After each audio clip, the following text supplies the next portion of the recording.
안녕하세요. 안녕하세요. 네. 저희 오늘 핵심 이론 특강 강의 시작하도록 하겠습니다.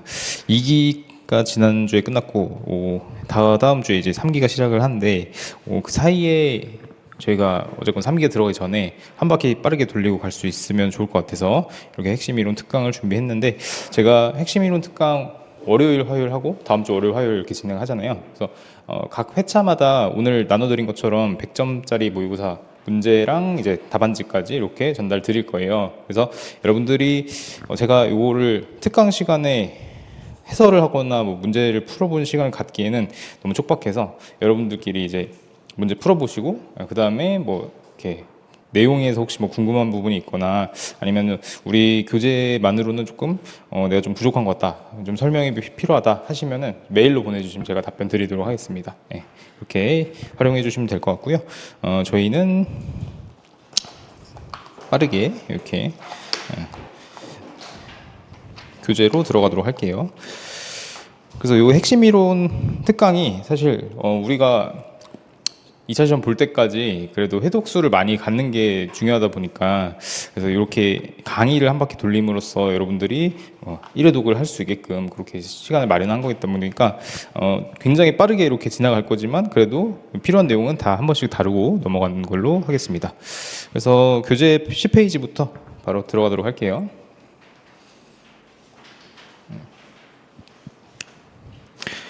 10페이지 보시면 이제 조직 행동의 기초라고 나오는데, 사실 이 부분은 저희가 이렇게 뭐 답안으로 쓸 만한 부분은 아니긴 한데, 그래도 이제 우리가 경영조직론의 어떤 그 기본적인 베이스를 알기 위해서는 그래도 여러분들이 알고 계셔야 하는 부분이다. 그래서 여기서 중요한 부분이라고 하는 거는 뭐 조직 행동의 세 차원이 있다. 우리 분석 수준이 개인, 집단, 조직 차원으로 이루어져 있다. 그래서 개인 차원에는 어떤 변수들이 있느냐 하면 능력, 태도, 가치관, 성격, 지각, 감정, 동기, 여러 가지 이제 주제들이 포함이 되어 있고, 개인 차원의 우리가 분석을 하는 이유는 조직 구성원에게 영향을 미치는 어떤 개인적인 요인들을 파악하기 위함인데, 우리가 이제 조직이 결과적으로는 성과를 창출하는 것이 중요하다 보니까 이제 그 성과를 창출하는데 영향을 미치는 그 구성원들 개개인의 행동을 예측하고 그리고 통제하기 위한 수단으로 이런 것들을 우리가 파악해야 된다 취지에서 개인 차원을 우리가 배우게 될 것이고요.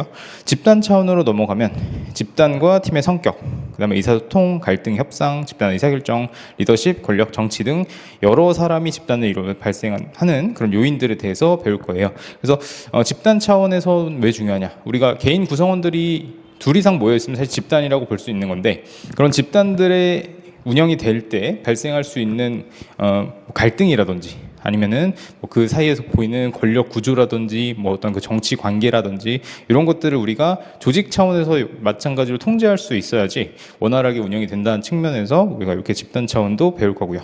마지막 조직 차원을 보시면 조직 문화, 조직 변화와 개발, 조직 구조, 경영 전략 이런 것들을 포함되는데, 조직의 어떤 그 구조를 파악하고 그다음에 조직을 설계하는 과정에서 우리가 배울 수 있는 부분들을 여기서 다루도록 하겠습니다. 그래서 우리가 조직 행동론의 세 차원이 이렇게 존재하고 있고, 그리고 각 차원에 어떤 변수들이 존재하는지를 우리가 머릿속에 기억을 하두고 있어야지 문제가 나왔을 때 빠르게 지도를 찾아서 답안을 쓸 수 있습니다. 그래서 조직 행동론의 특징은 간단히 보시고, 다른 학문들과 이제 활발한 교류가 이루어진다. 그래서 뒤에 이제 이론들을 하나씩 보다 보면은 굉장히 그 심리학적인 내용이나 어떤 뭐 정치, 인류학, 사회학, 심지어는 생물학 이런 부분까지도 조직에 어떤 그 영향을 미치고 있다는 점에서 다른 학문들과의 굉장히 교류가 활발하다, 이렇게 이해하시면 될 것 같고요.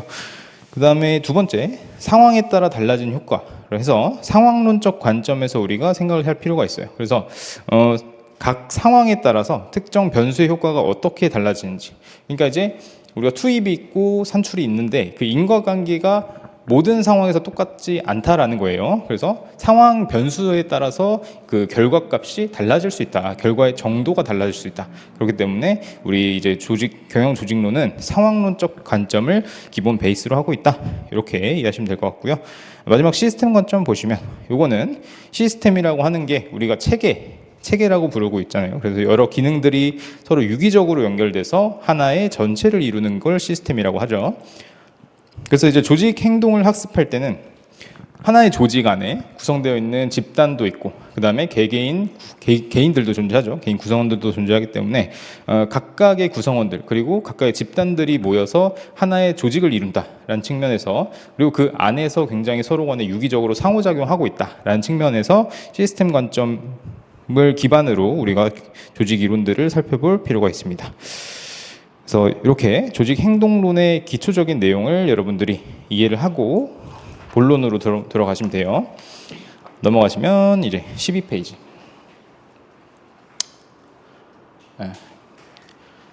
12페이지부터는 이제 개인 차원의 연구로 본격적으로 들어오도록 하겠습니다. 그래서 개인 차원의 연구에서 우리가 아까 여러 가지 뭐 능력, 태도, 가치관, 성격, 감정, 지각 등등 여러 가지 변수들이 있었죠.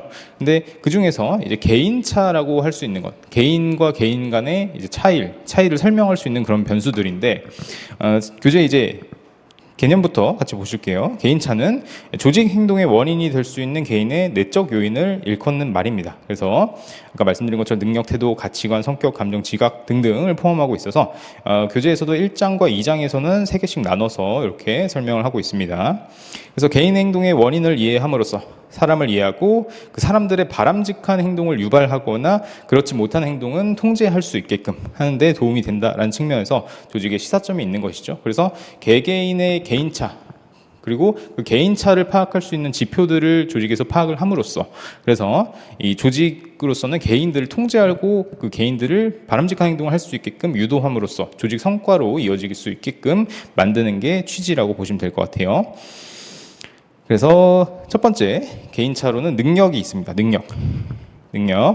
능력은 무엇이냐 하면 이제 능력의 의의부터 보시면 능력은 어떤 일을 할 수 있는 최대 한의 한계, 최대치를 나타내는 것으로 그러니까 내가 이제 뭐 정신적으로나 육체적으로나 어떤 업무를 수행하는 데 있어서 내 맥시멈으로 여기까지 할 수 있겠다 하면은 그 사람의 능력은 딱 거기까지라고 보시면 될 것 같아요. 그래서 능력의 최대치를 나타내는 것인데 직무에서 다양한 과업을 수행하는 개인의 역량을 말한다.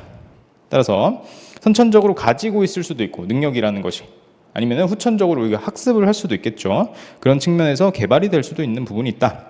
그래서 현재 인적 구성의 능력으로 조직 전체의 능력을 평가할 수 있다는 점에서는 굉장히 능력이 중요하다고 볼 수 있습니다. 그렇지만 우리가 뭐 개개인의 능력이 합이 조직의 능력이다라고 보기에는 부족한 부분도 있어요. 왜냐하면은 이제 집단 차원으로 넘어가게 된다면 어떤 그 시너지라든지 조직 구성원들 간의 케미스트리가 조금 잘 발현이 된다면 개개인의 능력을 합한 것보다 더 큰 퍼포먼스를 낼 수 있다는 점에서 이 부분이 반드시 맞다라고 볼 수는 없습니다. 그래서 개인 간의 상황이 동일하다고 가정할 때 직무 성과는 개인의 능력과 태도에 따라서 결정이 된다라는 측면에서 아래 이제 네모 박스 보시는 것처럼 성과는 능력과 태도의 함수다. 이렇게 표현할 수도 있다라는 것이죠. 그래서 이 함수가 설명하는 것이 능력이 좋은 사람이라고 하더라도 태도가 받쳐주지 못하면 베스트의 퍼포먼스를 낼 수는 없다. 그러니까 능력도 좋은 사람이 태도도 좋으면 이제 가장 좋은 성과를 기대해 볼 수 있겠다라는 그런 의미입니다. 그래서 요 함수는 이제 뒤에서 태도에서도 똑같이 나올 거예요. 그래서 이제 능력의 종류를 살펴보시면 이제 가장 먼저 나오는 게 이제 일반적인 능력인데 일반적 능력은 모든 일반적인 사람들이 가지고 있는 우리가 능력이라고 할 수 있는 뭐 기본적인 그런 능력들을 의미를 해요. 그래서 현 시점에서 사람들이 할 수 있는 것을 평가하는 것으로 개인의 전체적 능력은 본질적으로 지적 능력, 신체적 능력, 감성적 능력으로 구성되어 있다. 그래서 하나씩 보시면 지적 능력은 정신적 활동을 수행하는 데 필요한 능력으로 크게 7가지 차원으로 구성되어 있다. 그래서 뭐 수리적 적성, 언어 이해력, 순간 감지력, 귀납적 추론, 연역적 추론, 공간 지각력, 과거 기억력 등으로 구성이 되어 있다는 점. 그래서 뭐 이 7가지를 알고 계시면 좋긴 하겠죠. 뭐 쓸 일이 있다면. 그래서 연구 결과에 따르면 이런 전반적 지적 능력의 차원이 매우 높은 상관관계를 가지고 있다. 그 말은 이제 7가지 차원들이 서로 영향을 줄 수 있다. 서로 간에 이제 영향을 줄 수 있다. 그래서 이들 차원의 전체적으로 평가하는 종합 정신적 능력, GMA라는 지표를 개발하게 됐다. 그래서 지적 능력은 과업의 성과, 개인의 지위, 리더십에 정적인 영향을 미치는 것으로 알려져 있는데, 그러니까 이제 지적 능력이 높다면 개인 과업 성과라든지 개인의 지위가 높게 나타날 수도 있고, 그가 가지는 어떤 그 리더십의 능력, 리더십의 통솔력 뭐 이런 것들을 봤을 때 굉장히 높은 영향을 가지고 있다라고 볼 수 있는데, 실제로 대부분의 사회에서 지적 능력이 높은 사람이 업무를 잘 처리하고 고임금을 받고 그리고 집단의 리더로 부각되는 경우도 많이 있다라고 해요. 그렇지만 이제 넘어가시면 직무 만족에 미치는 영향은 분명하지 않다고 합니다. 그래서 지적 능력이 높은 만큼 이제 개인이 가지고 있는 기대감이 높기 때문에 그 사람이 이제 직무 조건에 상대적으로 이제 비판적이고 불만을 가질 수 있다는 측면에서는 직무 만족에 긍정적인 영향을 미치지 못한다. 이런 결과까지 같이 알아두시면 좋을 것 같고요. 그다음에 신체적 능력으로 넘어가면, 신체적 능력은 이제 체력적 요인, 근력이라든지 유연성, 신축성, 역동성 이런 것들, 조정력, 균형력, 지구력 이런 것들 이제 피지컬적인 능력의 집합체다. 그래서 지적 능력이 아까 이제 7가지 차원들이 상관관계가 굉장히 높게 나타난다고 했지만, 우리가 신체적 능력 같은 경우는 하위 변수들의 상관관계는 없는 것으로 그렇게 나타나고 있다고 해요. 그래서 뭐 개인이 뭐 근력이 좋은 사람이 유연성은 떨어질 수도 있는 것처럼 신체적 능력은 하위 차원 간의 상관관계는 적다. 그래서 조직에서는 신체적 능력이 구성원이 수행할 직무에 필요한 것인지, 담당하는 직원이 이러한 능력을 보유하고 있는지 확인해서 구성원의 성과를 높일 수 있다.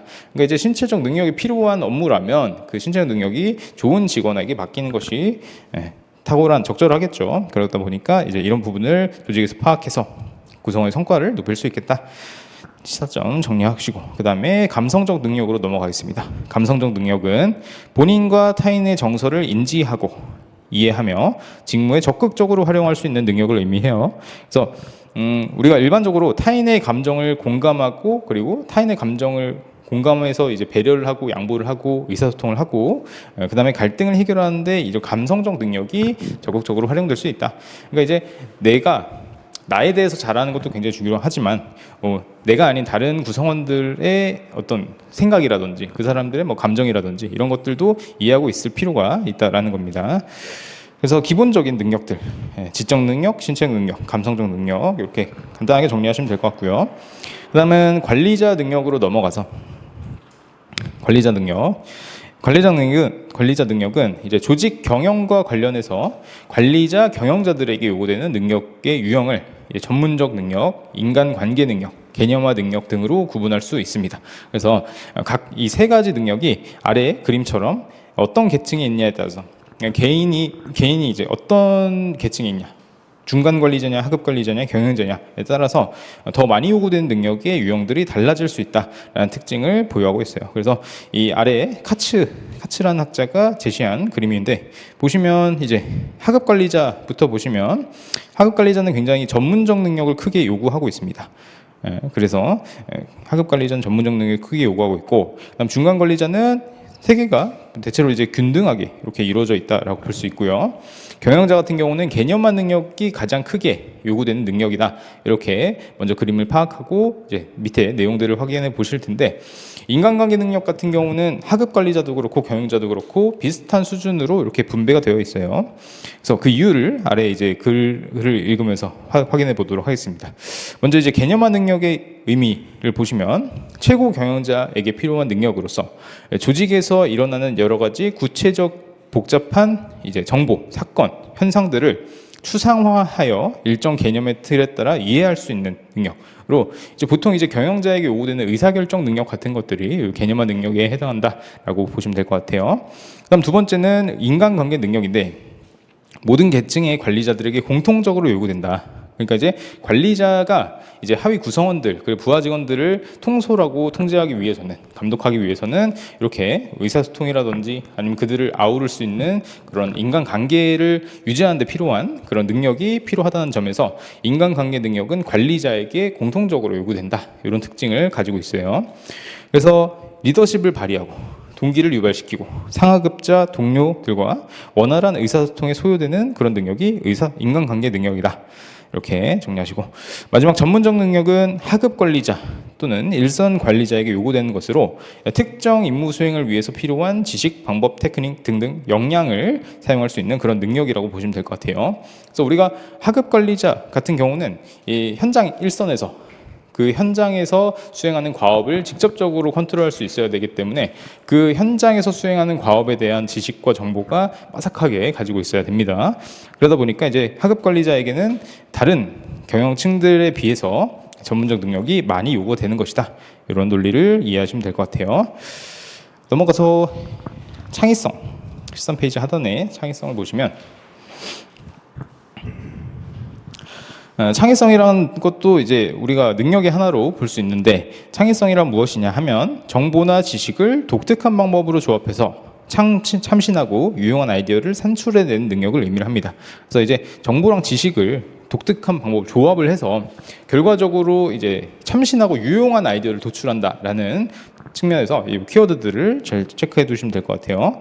그러니까 이제 기존에 이제 존재하고 있던 아이디어나 정보를 가지고 새롭게 어떤 조합을 만들어낸다라고 보시면 될 것 같아요. 그래서 참신하고 유용한 아이디어를 산출해내는 능력을 의미한다. 그래서 이 창의성 역시 선천적으로 타고날 수도 있지만 후천적인 노력을 통해서 획기적인 성과를 창출하는 경우도 많이 있다.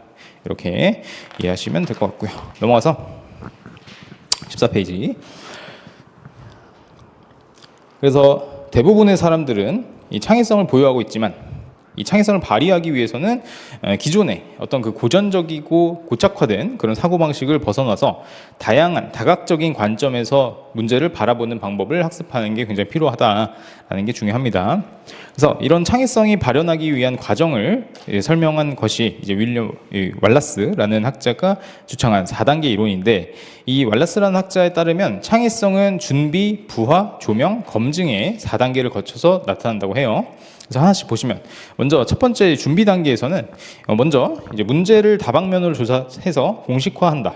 그러니까 이제 창의성이 발현되기 위해서는 어떤 우리가 현실과 목표하고 있는 그 상황에 대해서 갭이 발생했을 때 문제 상황이라고 인식을 하고, 그리고 그 문제를 해결하기 위한 어떤 그 아이디어가 도출될 필요성이 느껴진다라는 측면에서 이제 문제부터 조사하는 단계부터 시작을 된다. 이렇게 보시면 될 것 같아요. 그래서 이 준비 단계에서는 자료를 사전에서 조사하고, 그다음에 우리가 문제를 해결할 아이디어를 도출할 그런 사람들을 조직하는 단계부터 시작합니다. 그다음 두 번째는 부화 단계인데, 부화 단계에서는 무의식적인 문제에 대한 어떤 정신적인 탐구, 그러니까 요 문제에 대해서 우리가 조사를 먼저 했죠. 그러다 보니까 문제에 대해서 내면적으로 우리가 요거를 다각적으로 살펴볼 필요가 있는 거예요. 그런 과정이라고 보시면 될 것 같습니다. 그래서 문제 해결에 필요한 정보를 마음속으로 포착하는 그런 단계다. 그다음 3단계 조명 단계로 넘어가면 우리가 아이디어가 딱 떠올랐을 때 보통 이제 표현하는 게 전구 반짝 이렇게 표현하죠. 그런 것처럼 보유한 지식 정보를 바탕으로 가능한 아이디어를 도출해서 조명이라고 표현하는 것이 그 반짝 이렇게 설명하고 있어요. 그래서 이 조명 단계에서는 우리가 아이디어들을 계속해서 이렇게 발산을 해야 되기 때문에 굉장히 확장적인 사고가 필요하다. 그러니까 이제 계속 이렇게 넓혀 나가는 그런 사고 방식이 요구된다. 이런 특징을 가지고 있고요. 네 번째 4단계 검증 단계에서는 여러 가지 우리가 아이디어들을 이렇게 뱉어냈으면 그 아이디어들에 대해서 실질적으로 실행이 가능한지 유효성을 평가하고 가장 베스트 대안을 선정하는 단계로 이어지게 되는 것이죠.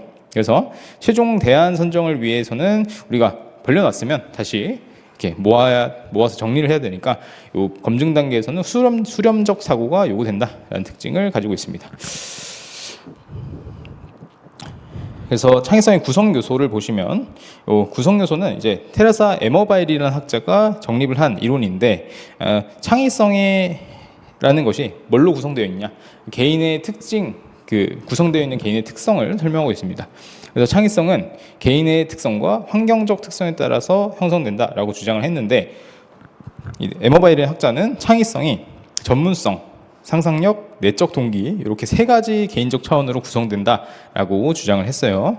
그래서 전문성이 무엇이냐 하면 창의성이 업무와 관련해서 기본이 되는 것으로 개인이 맡고 있는 직무 분야에 적합한 능력을 의미를 한다.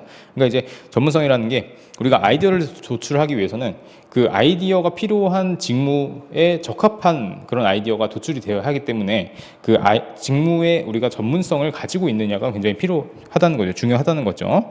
그다음 두 번째는 상상력인데, 상상력은 기존에 익숙한 것을 다른 시각으로 바라보고 사고할 수 있는 능력. 그래서 지능, 성격 요인, 위험 추구 성향 이런 것들이 영향을 받는 것입니다. 그래서 상상력이라는 것은 이제 새로운 관점에서 우리가 어떤 이슈, 사건이나 사물을 바라볼 수 있는 그런 능력을 의미를 하는 것이고요. 마지막 내적 동기는 자신이 선택한 일 또는 문제 자체를 즐기는 성향을 의미를 하는데, 이 창의적인 사람은 아무래도 문제 자체에 굉장히 흥미를 가지고 이 문제를 해결하기 위해서 계속 끊임없이 탐구하는 경향이 강합니다. 그래서 이렇게 내적 동기가 강하게 나타나는 특징이 있다. 그래서 이 세 가지가 이제 개인적 특성, 창의성을 구성하는 개인적 특성에 해당하는 것이다. 이렇게 정리하시면 될 것 같고요.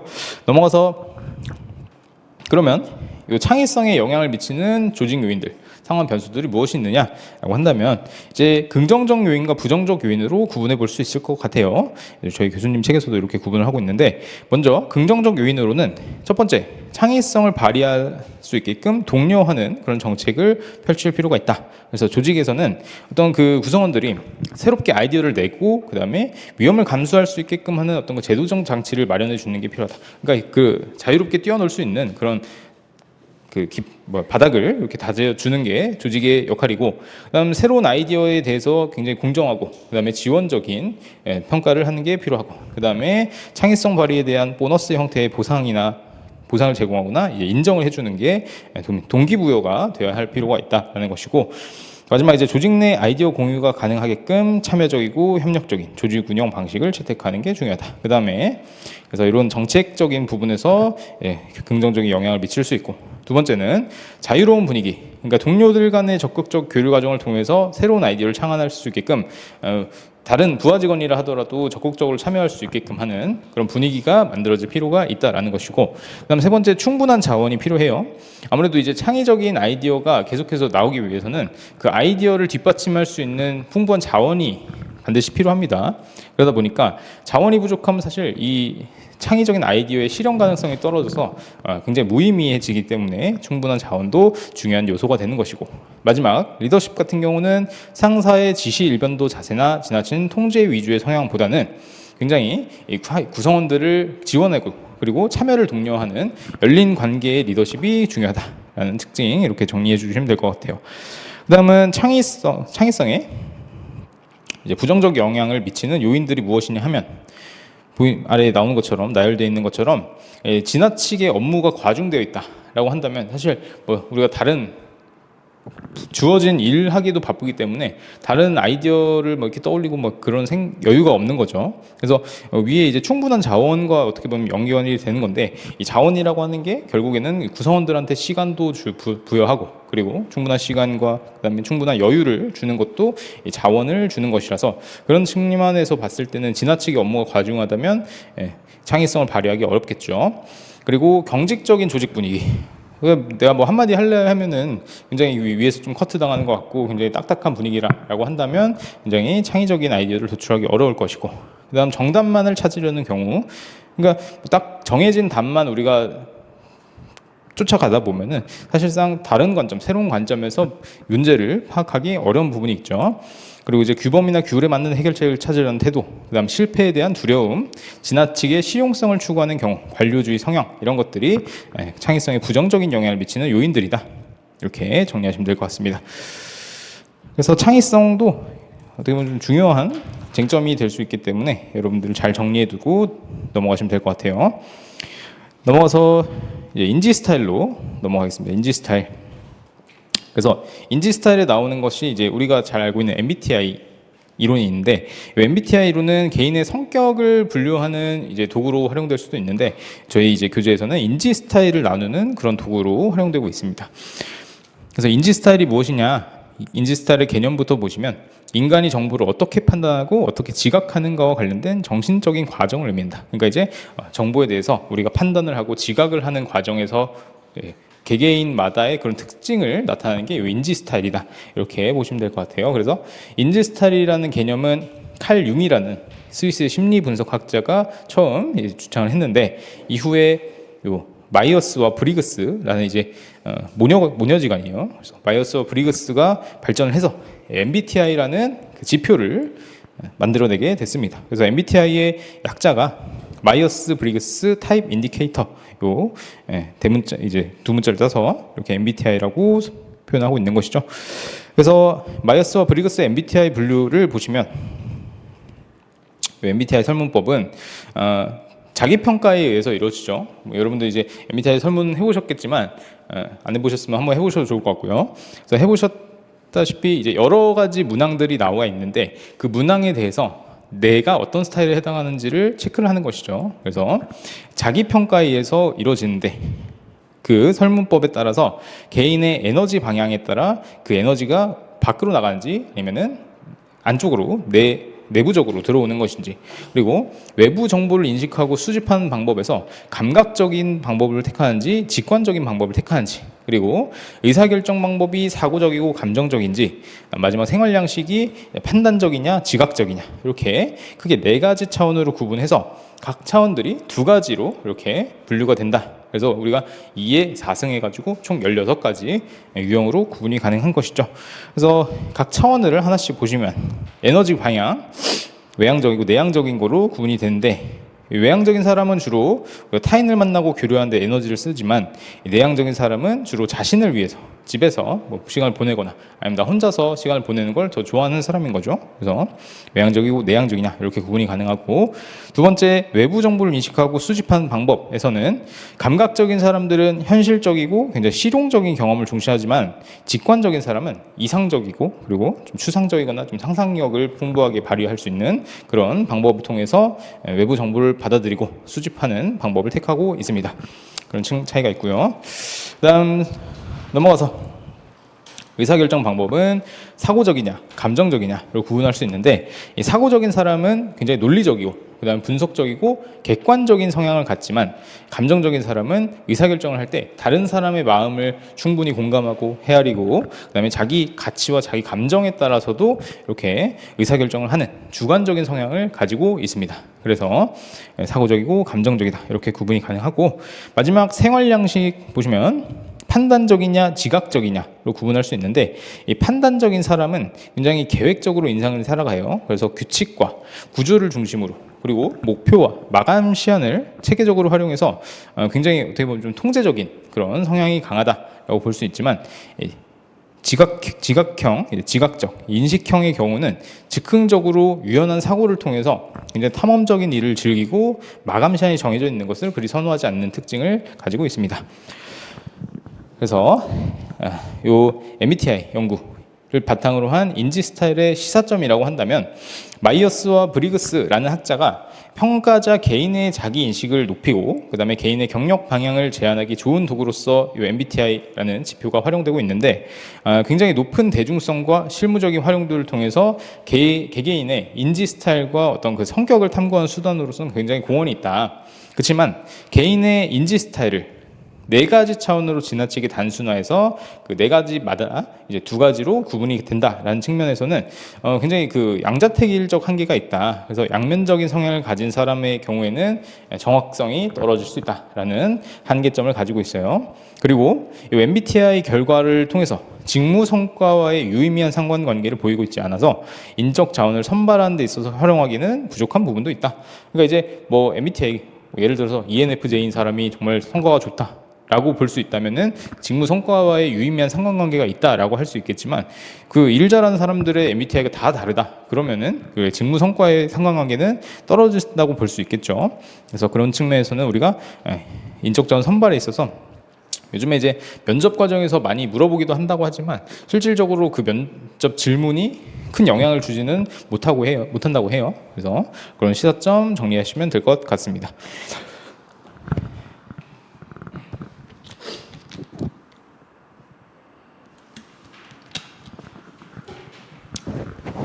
그래서 능력을 우리가 살펴봤고요. 능력을 살펴봤고 넘어가서 3번 태도 부분을 보시면 16페이지 3번 태도의 개념부터 잡고 넘어가실게요. 태도는 특정 대상에 대해서 좋아하고 싫어하는 것을 나타내는 평가적 표현 내지 판단을 의미를 한다. 그래서 보통 호불호를 나타내는 표현이다. 이렇게 이해하시면 될 것 같아요. 태도는 특정 대상이나 특정 상황에 있어서 개인의 행위에 직접적인 영향을 미치는 변수로서 개인의 성격이나 경험, 소속된 문화권, 지위 등에 따라서 형성된다라는 특징을 가지고 있습니다. 그래서 태도의 구성 요소가 무엇이냐? 3가지 있죠. 인정행, 인지적, 정서적, 행동적 요소로 구성이 되고 있어요. 그래서 인지적 요소부터 보시면 대상에 대해서 개인이 가지고 있는 평가나 신념을 의미를 하는데, 인지한다. 우리가 어떤 대상을 인지한다. 어떤 대상을 받아들이고 그 사람을 평가하는 것을 의미해요. 그래서 외시 나오는 것처럼 나의 상사는 굉장히 권위적이다. 라고 하는 것은 받아들인 사람 입장에서 이 상사를 평가를 한 것이죠. 그래서 이 상사에 대한 어떤 그 평가적이고 인지적인 요소를 표현하고 있는 것이고, 그다음 두 번째 정서적 요소는 이 대상에 대한 느낌의 표현이다. 감정이나 느낌을 나타내는 게 정서적 요소인데, 나는 나의 상사가 싫다, 난 나의 상사를 싫어한다 라는 표현으로 밀어봤을 때 상사에 대해서 가지고 있는 안 좋은 감정, 좋아하지 않고 있는 그런 감정을 나타내는 게 정서적 요소에 해당하는 것이고요. 마지막 행동적 요소는 대상에 대한 행동 성향을 나타내는 말로써 나는 상사의 말을 따르지 않겠다. 그러니까 이제 내가 이제 상사가 권위적이고 내 상사를 싫어하니까 이 사람한테 반항을 하겠다, 대들겠다라고 하는 어떤 그 행동으로 이렇게 표현이 되는 게 행동적 요소에 해당한다. 그래서 우리가 어떤 사람의 태도가 좋다, 좋지 않다라고 했을 때 그 사람의 태도가 뭐 좋다, 좋지 않다를 표현하는 게 이런 이제 구성 요소를 통해서 우리가 설명할 수 있다라는 거죠. 이 사람이 나를 어떻게 생각하고 나에 대해서 어떤 감정을 가지고 있고, 그래서 이제 어떤 행동을 보이고 있는지 이런 것을 통해서 우리가 그 사람의 태도를 유추해 볼 수 있는 것이다 라는 것이죠. 그다음 17페이지 넘어가서 태도의 특징을 보시면, 태도는 아래 같은 여러 가지 특징을 가지고 있는데, 먼저 첫 번째, 태도는 그 자체가 안정적이고 굉장히 일관성 있는 양상을 갖는다. 그러니까 이제 쉽게 변하진 않는다. 그렇지만 이제 뒤에 나오는 가치관과 비교를 했을 때는 태도는 굉장히 쉽게 변할 수 있다라는 특징을 가지고 있어요. 그러니까 이제 이 태도만 놓고 봤을 때는 어떻게 보면 일관적인 특징이라고 볼 수 있는데, 그 가치관이랑 같이 비교를 해봤을 때는 비교적 좀 가변성이 있는 그런 개념이다. 그래서 가치관이라는 것이 굉장히 오랜 시간 동안 그 사람한테 이제 정립이 된 어떤 그 도덕적인 기준이나 윤리적인 평가 기준이 가치관이잖아요. 그래서 그 사람에 대한 어떤 그 사람이 가지고 있는 도덕적인 내용을 포함하고 있어서 굉장히 안정적이라는 측면이 있지만, 태도는 특정 대상과 특정 상황에 대해서 우리가 어떤 그 평가나 그다음에 판단을 하는 것이기 때문에 그 상황이나 대상에 따라서 굉장히 쉽게 변할 수 있다라는 측면에서는 가변적이라고 정리할 수 있는 것이죠. 그다음 두 번째는, 태도는 개인의 행동에 직접적인 영향을 미치는 변수로서 조직 행동론 관점에서 개인이 수행하는 직무 행동에 영향을 미치게 된다라는 점에서 굉장히 중요하다. 다시 말해서 태도가 이제 행동으로 이어지는 것이죠. 그래서 직무 만족이라든지 조직 몰입, 직무 몰입, 충성심, 일체감, 조직 시민 행동, 이런 것들과 굉장히 밀접한 관련이 있는 변수가 태도다. 그다음 마지막 세 번째, 태도를 구성하는 인정행, 이 세 가지 요소는 서로 밀접한 관계에서 복합적으로 상호작용하는 특징을 가지고 있어요. 과거 이제 초기 연구에서는 인지적, 정서적, 행동적 요소가 요 순차적으로 이루어진다라고 이제 주장을 했지만, 이후 연구 결과를 봤을 때 어떤 그 행동 의지가 행동을 하는 데 있어서 먼저 필수적인 선행 요건이 아니다. 그래서 이 세 가지 요인이 상황적으로 서로 복합적으로 이렇게 연계가 되어 있어서 행동으로 발현이 되는 것이다 라는 측면에서는 이 세 가지 요소들이 서로 얽혀 있다, 밀접한 관계 속에서 복합적으로 상호작용을 한다라는 특징으로 정리가 되었습니다. 그래서 태도의 특징까지 정리를 해봤고요. 이 태도와 관련된 이론들을 아래 살펴보겠는데, 가장 먼저 나오는 게 이제 인지부조화 이론이에요. 최근 기출로도 나왔던 이론인데, 인지부조화 이론은 레온 페스팅거라는 학자가 주창한 이론입니다. 그래서 두 개의 태도 간에 또는 태도와 행동 사이에 불일치가 발생하게 되면 개인은 인지부조화라는 어떤 그 불편한 감정을 느끼게 된다는 거죠. 그래서 불편한 심리 상태를 경험하게 됩니다. 그래서 인지부조화는 개인의 어떤 그 심리적인 불균형을 초래하기 때문에 이 개인은 이 인지부조화를 감소시키기 위해서 굉장히 많은 노력을 하게 된다는 것이죠.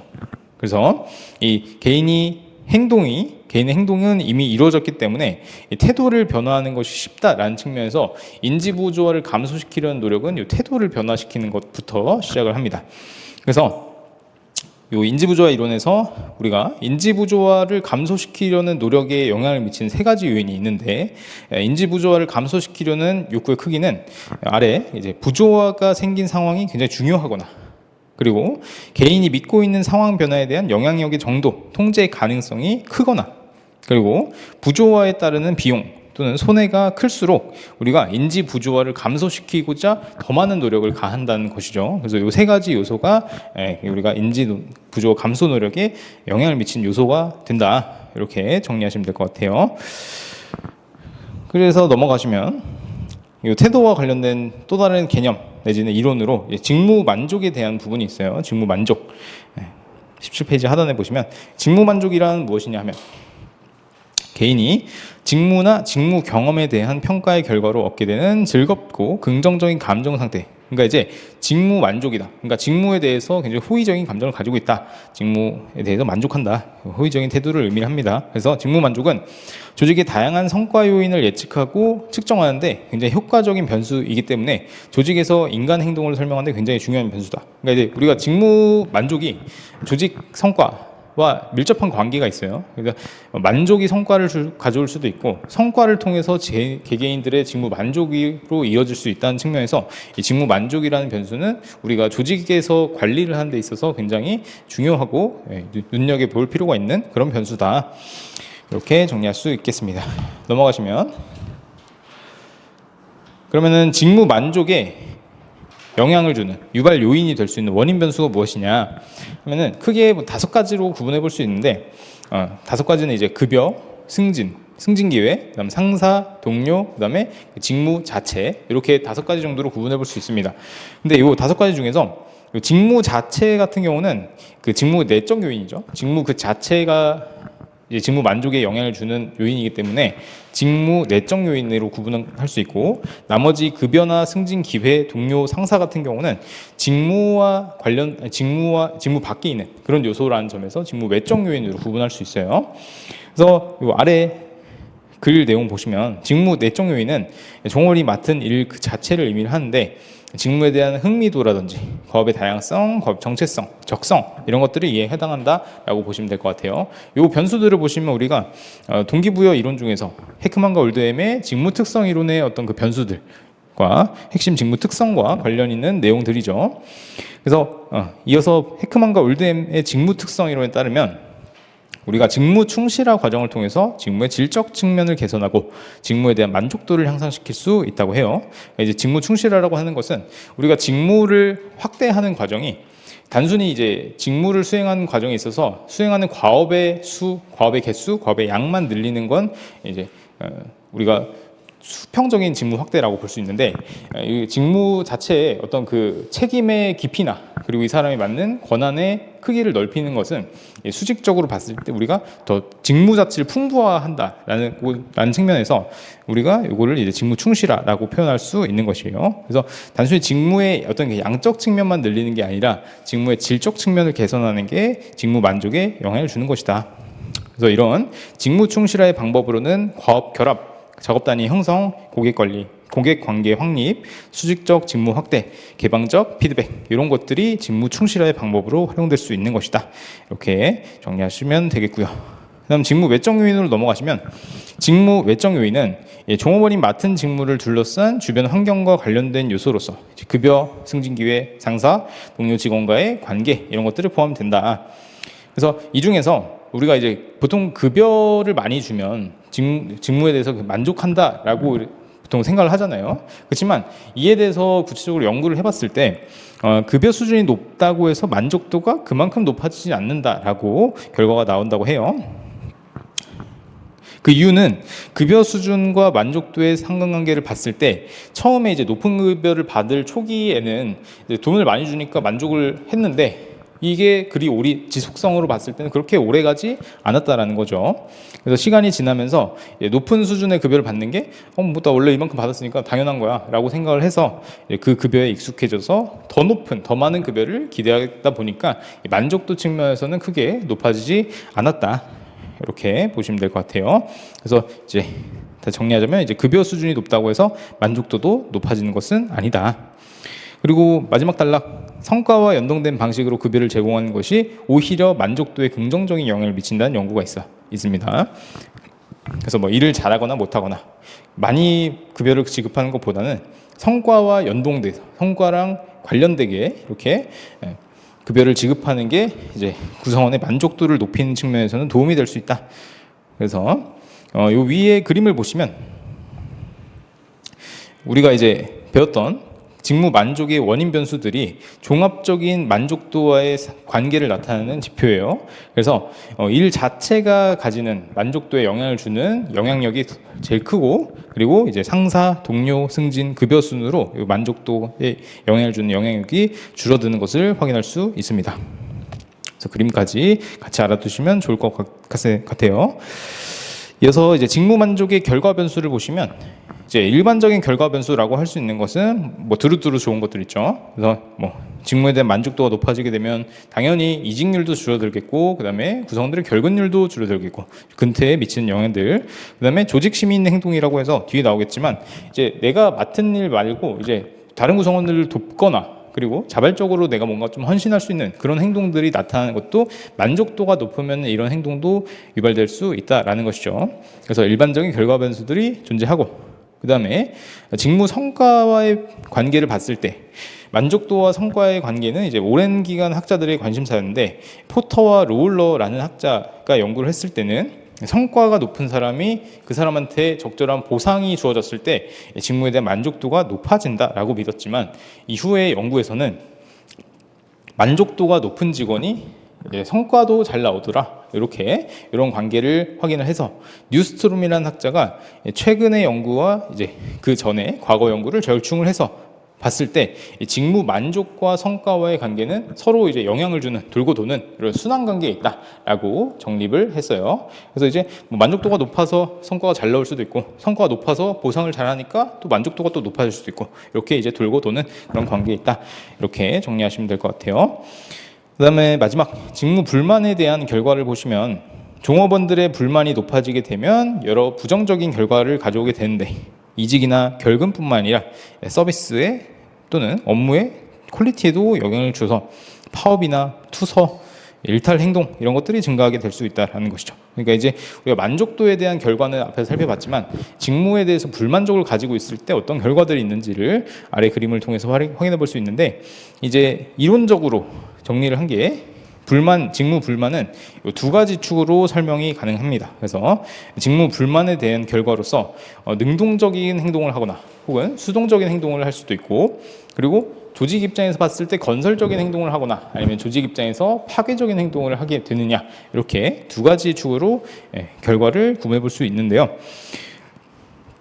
먼저 이제 전자, 능동적이냐 수동적이냐는 불만에 대한 행동 반응의 어떤 그 적극적으로 이게 표출을 하느냐 마느냐를 의미를 하는 것이고, 후자는 건설적이냐 파괴적이냐는 불만에 대해서 어떤 의도를 가지고 있냐. 그러니까 이제 건설적인 의도라고 한다면 조직에 도움이 되는 방향으로 행동을 하는 것이죠. 그러다 보니까 이제 조직에 대한 어떤 행동의 의도를 무엇으로 가지고 있느냐에 따라서 이렇게 구분이 되는 것입니다. 그래서 두 가지 축에 따라서 직무 불만에 대한 결과 행동을 이탈, 주장, 충성, 방관 네 가지로 정리해 볼 수 있어요. 그래서 EVLN, NL 이렇게 네 가지로 구분해 볼 수 있다. 하나씩 보시면, 이탈은 직무 불만에서 이 축구로부터 먼저 설명하시는 게 좋아요. 그래서 능동적이고 파괴적인 반응을 보이는 것이기 때문에 조직에서 그냥 떠나버리는 거죠. 이직을 하거나 아니면은 그냥 나가버리거나 이렇게 하는 것을 의미를 합니다. 그리고 두 번째 주장 보이스 같은 경우는 직무 불만에 대해서 굉장히 능동적이고 그렇지만 건설적인 행동 반응을 보이는 것이기 때문에 이 상황에 대한 개선을 위해서 적극적으로 이제 목소리를 내고, 그리고 건의를 하거나 이제 아이디어를 내고, 이런 것들이 이제 주장 보이스에 해당하는 것입니다. 그다음 세 번째 충성 로얄티는 우리가 직무 불만에 대해서 굉장히 수동적이고 건설적 반응을 보이는 것으로서 조직을 신뢰하고 있기 때문에 우리가 가만히 기다리는 거죠.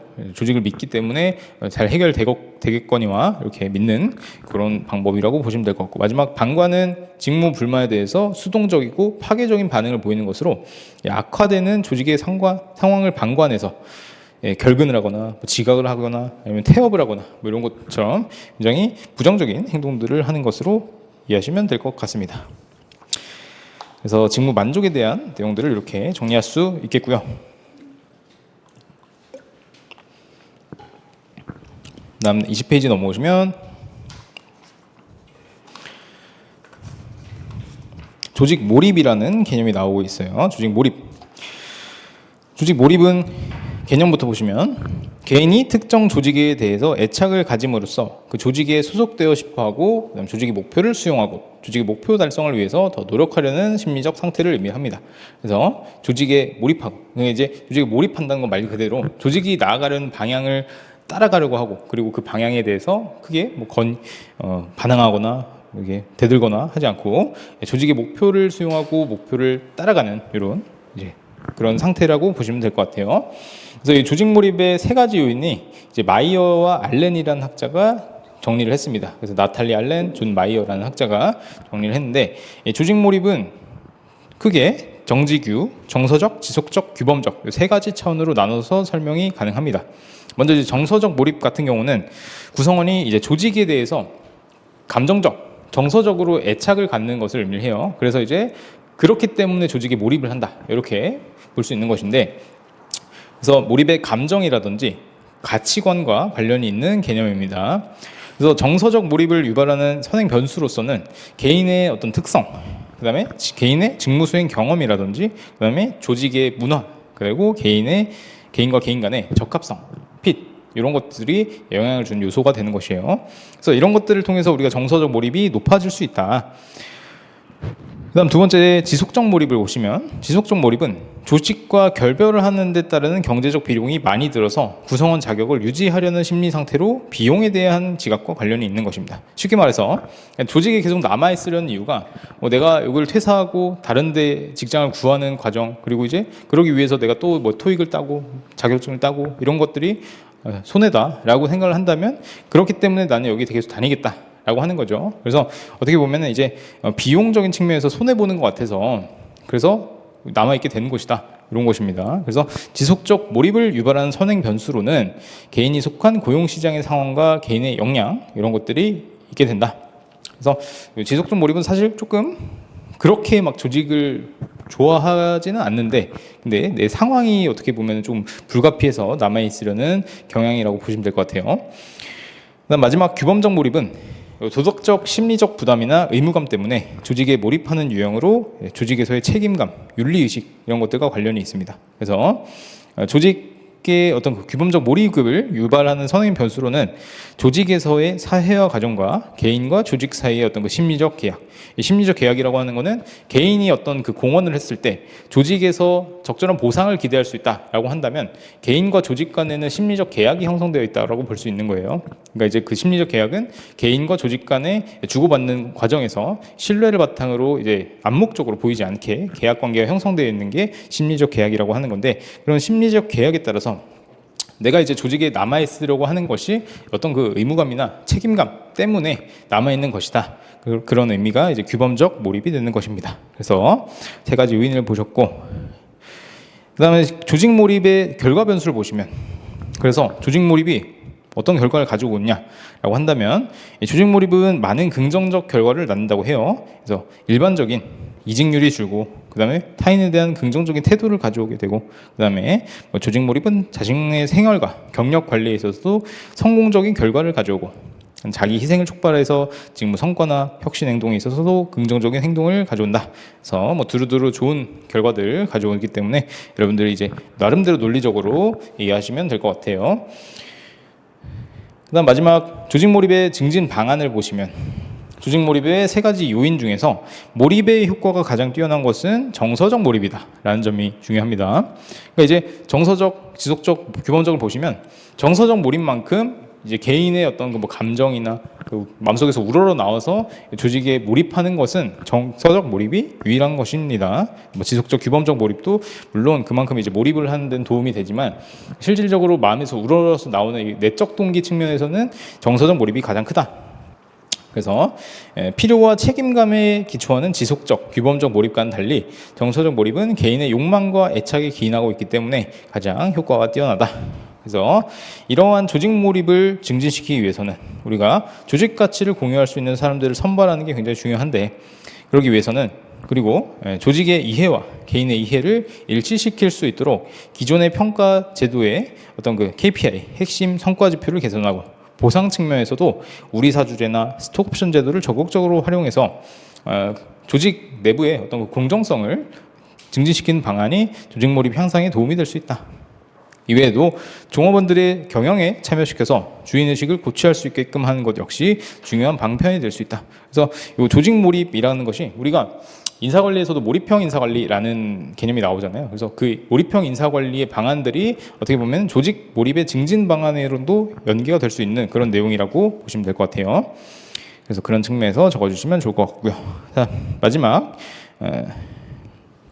태도에서 마지막 개념인 조직 시민행동을 보시면 아까도 간략하게 설명드렸지만 조직 시민행동은 우리가 조직원이 조직의 원활한 운영을 위해서 공식적으로 내가 부여받은 임무 수행 말고 자발적으로 다른 일을 수행하는 것을 의미를 하는 겁니다. 그래서 내가 자발적으로 이제 다른 직원이나 다른 구성원을 도와줌으로써 조직 분위기가 좋아질 수도 있고, 그리고 내가 이제 도와주니까 성과에도 긍정적인 영향이 미쳐질 수 있는 것이죠.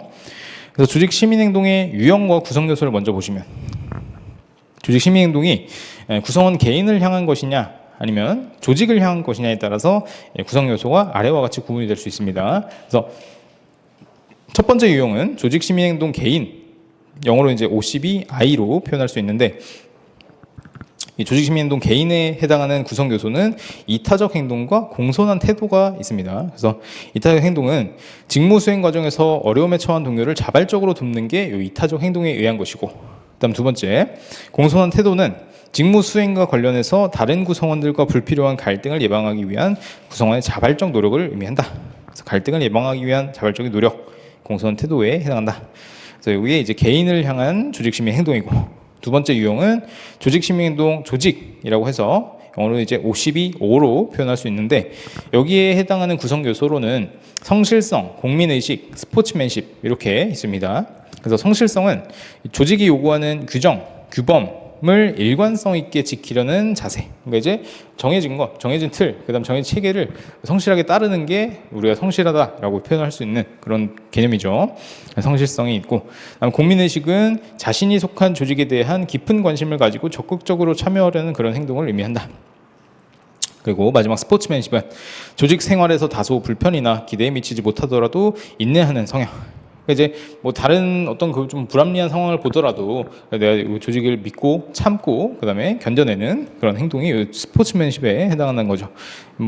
내가 만약에 이제 불공정성을 느껴서 나의 어떤 공정성을 가져오기 위해서 편법이나 좀 안 좋은 방법들을 활용한다면 스포츠맨십이 없다, 어긋난다 이렇게 볼 수 있기 때문에 조직 시민행동 조직 측면에서 스포츠맨십도 구성 요소가 된다.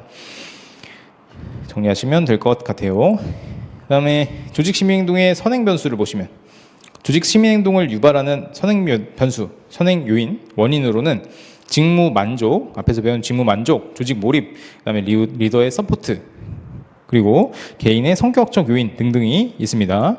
그리고 조직이 종업원에 대한 대우가 공정하다고 느끼는 경우, 다시 말해서 조직에서 공정성을 가지고 있다면 조직 시민행동을 통해서 구성원은 베풀려고 한다는 것이죠. 공헌을 하려고 한다.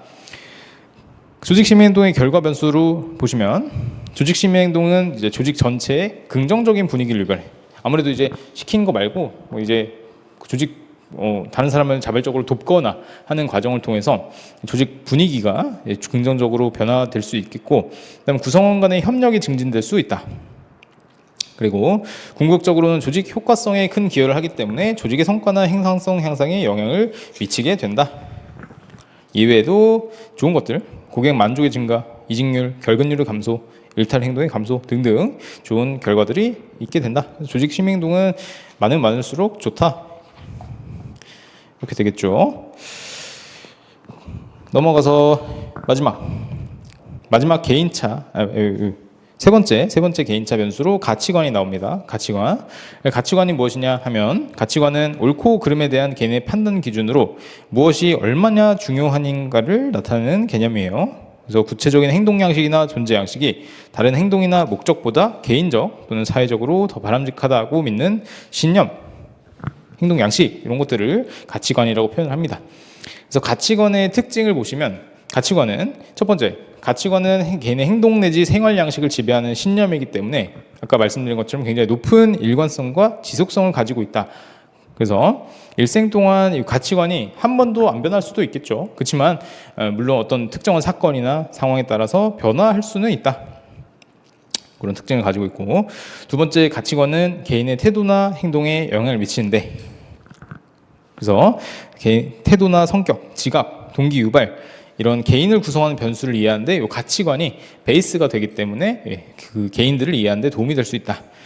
세 번째 특징으로는 가치관이 어떤 행동이나 결과를 달성하는 데 사용되는 기준으로 작용하게 된다. 그래서 개인이 조직에서 무엇이 옳고 그른지, 무엇이 중요한지 판단하는 잣대로 활용될 수 있는데, 의사결정 과정에서도 가치관이 활용이 될 수도 있는 것처럼 어떤 그 행동이나 결과를 판단하는 기준으로 활용될 수 있겠다. 그래서 가치관의 유형을 넘어가시면, 밀튼 로키츠라는 학자가 이 가치관을 수단적 가치와 최종적 가치로 구분을 했는데, 먼저 이제 수단적 가치는 최종 가치를 얻는데 수단이 되는 행동들을 의미를 해요. 그래서 우리가 최종적인 가치가 행복한 삶을 살고 싶다라고 한다면, 그 행복한 삶을 살기 위해서 수단적 가치로서 야망이나 사랑이나 정직함 이런 과정에서 활용될 수 있는 그런 가치들이 존재할 수 있는 것이고, 최종적 가치라고 하는 것은 개인에 의해서 선호되는 최종적인 상태를 의미를 하는 거예요. 그래서 어떤 뭐 지혜나 구원 가치, 인간이 일생 동안 획득하고자 하는 존재 양식이나 목표를 의미하는 게 최종적 가치다. 그래서 로키치라는 학자가 가치관을 두 가지 유형으로 구분을 했다라는 측면을 확인할 수 있고요. 이 가치관을 통해서 우리가 조직의 시사점 정리할 수 있는 것은, 집단 전체의 가치관은 공통적으로 나타나기도 하고, 그러니까 이제 공통적으로 공유하고 있는 가치관도 존재하고, 그걸 이제 우리가 보통 조직 문화라고도 표현하기도 하죠. 그리고 이제 세대, 국가 간, 지역 등에 따라서도 다르게 나타나기도 하는 게 가치관이다. 그래서 이 경영자는 종업원 개개인이 가지고 있는 가치관, 그리고 집단에서 공유하고 있는 가치관, 그리고 소속된 국가나 지역 문화권에 기인한 가치관 등 다방면의 이해를 바탕으로 이 구성원들, 집단, 그리고 조직을 관리할 필요가 있다. 그래서 종업원의 성과와 만족도는 개인의 가치관과 조직의 가치관이 부합할 때 향상하게 되는데, 그리고 경영자는 조직 가치에 부합한 종업원에게 더 많은 보상을 하고, 그리고 긍정적인 평가를 하는 것이 중요하다. 종업원 선발하는 과정에서도 조직의 가치관과 잘 융화될 수 있게끔 어떤 그 가치 체계를, 개인적인 가치 체계를 갖춘 종업원을 뽑는 것이 중요하다라는 측면에서 가치관을 활용해 볼 수 있겠다라고 보시면 될 것 같아요. 그래서 우리가 이제 개인차의 세 가지 변수, 능력, 태도, 가치관부터 먼저 살펴봤고요. 저희는 10분 쉬었다가 이제 그다음 나머지 개인차, 성격, 감정, 지각부터 들어가도록 하겠습니다. 40분부터 다시 시작하도록 할게요.